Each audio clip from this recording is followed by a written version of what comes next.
అందరికీ నమస్తే. నేను మీ జయరాం. మీరు చూస్తున్నది రణభేరి సామాన్యుల న్యూస్ ఛానల్. ఉపాధ్యాయుల పొరపాట్లను భూతద్దంలో చూసే డిఈఓ కార్యాలయం తప్పుల ఊబిలో కూరుకుపోయింది. చేసిన తప్పుల్ని సమర్థించుకునేందుకు తప్పుల మీద తప్పులు చేస్తోంది. రణభేరి వీక్షకుల కోసం ఈ తప్పుల్ని ఒక్కొక్కటిగా వెల్లడిస్తున్నాం. డిఈఓ కార్యాలయం 3 అటెండర్లకు టైపిస్టులుగా ప్రమోషన్లు ఇచ్చింది. నాగార్జున రెడ్డి, సుబ్బరాయుడు, మల్లికార్జున. ఈ ముగ్గురికి ఇచ్చిన ప్రమోషన్లు the Andhra Pradesh ministerial service rules కు విరుద్ధం. ఈ ముగ్గురికి తప్పుడు ప్రమోషన్లు ఇచ్చేందుకు విద్యాశాఖ అధికారులు నిబంధనల్ని అతిక్రమించడమే కాకుండా ట్రెజరీ అధికారులను సైతం మోసగించారు. The Andhra Pradesh ministerial rules rule 6 sub rule 3 ద్వారా ప్రభుత్వం record assistant, last grade service మరియు ఇతర సమాన కేటగిరీ ఉద్యోగులు, junior assistant, assistant cum typist, junior steno పోస్టులకు పదోన్నతి పొందేందుకు అవసరమైన అర్హతల్ని నిర్దేశించింది. తేదీ 12/5/2014 తర్వాత అపాయింట్ అయిన ఉద్యోగి ప్రమోషన్ పొందాలంటే సదరు ఉద్యోగి తాను మొదటగా అపాయింట్ అయిన కేడర్లో కనీసం 5 సంవత్సరాల సర్వీస్ పూర్తి చేసి ఉండాలి. అలాగే బ్యాచిలర్ డిగ్రీలో ఉత్తీర్ణత, కంప్యూటర్ వినియోగంలో నైపుణ్యత కలిగి ఉండాలి.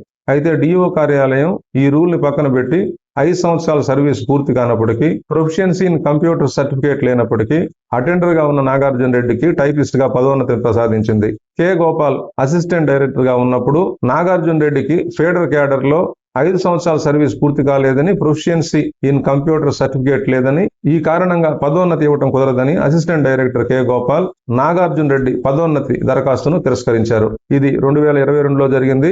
రాష్ట్రంలో నూతన జిల్లాల పునర్వ్యవస్థీకరణలో భాగంగా కె గోపాల్ ను ప్రభుత్వం గుంటూరు జిల్లాకు బదిలీ చేసింది. ప్రస్తుతం ఆయన కమిషనరేట్ లో ఉన్నారు. గోపాల్ బదిలీపై వెళ్లిపోవడంతో ఆ తర్వాత వచ్చిన అసిస్టెంట్ డైరెక్టర్, అప్పటి ఎస్టాబ్లిష్మెంట్ సెక్షన్ సూపరింటెండెంట్ నాగార్జున రెడ్డికి టైపిస్ట్ గా ప్రమోషన్ ఇవ్వాలని దీక్ష తీసుకున్నారు. ఇందుకు వీలుగా తాము పెట్టమన్న చోట సంతకం పెట్టే ఒక జూనియర్ అసిస్టెంట్ ను ఎస్టాబ్లిష్మెంట్ సెక్షన్ కు డిప్యుటేషన్ మీద తెచ్చుకున్నారు. కండిషనల్ అపాయింట్మెంట్ అయి 1 సంవత్సరం కూడా సర్వీస్ లేని ఈ జూనియర్ అసిస్టెంట్ ద్వారా నాగార్జున రెడ్డి పదోన్నతి ఫైల్ ను మరోసారి ప్రాసెస్ చేశారు. ఆంధ్రప్రదేశ్ మినిస్టీరియల్ సర్వీస్ రూల్స్ కు సవరణ జరగకుండానే సవరణ జరిగినట్టుగా ఫైల్ బిల్డప్ చేసి నాగార్జున రెడ్డికి టైపిస్ట్ గా ప్రమోషన్ ఇచ్చారు. మైనంపాడు డైట్ లో ఆయనకు పోస్టింగ్ ఇచ్చారు.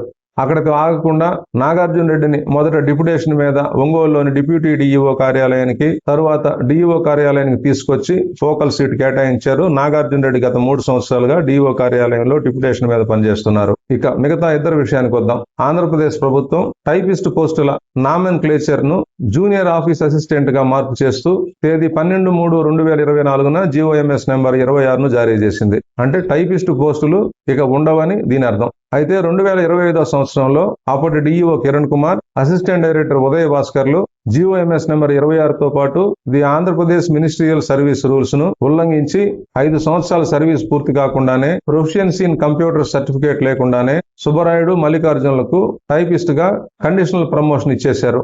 వీరిద్దరి ప్రమోషన్ పే స్కేల్ బిల్లును ట్రెజరీకి పంపితే ట్రెజరీ అధికారులు కండిషనల్ ప్రమోషన్ ఇచ్చేందుకు ప్రభుత్వ ఉత్తర్వులు లేవని బిల్లుల్ని వెనక్కి పంపించేశారు. అయితే పట్టుబదలని ఈ అక్రమార్కులు ఈసారి కండిషన్ అనే పదం లేకుండా ప్రమోషన్ ఉత్తర్వులు సవరించి ట్రెజరీకి బిల్లు పంపారు. ట్రెజరీలో వీరిద్దరి పదోన్నతి పే స్కేల్ అరియర్స్ బిల్లు ఆమోదించబడింది. ప్రస్తుతానికి ఈ స్టోరీ సమాప్తం. విద్యాశాఖలో అవినీతి సశేషం.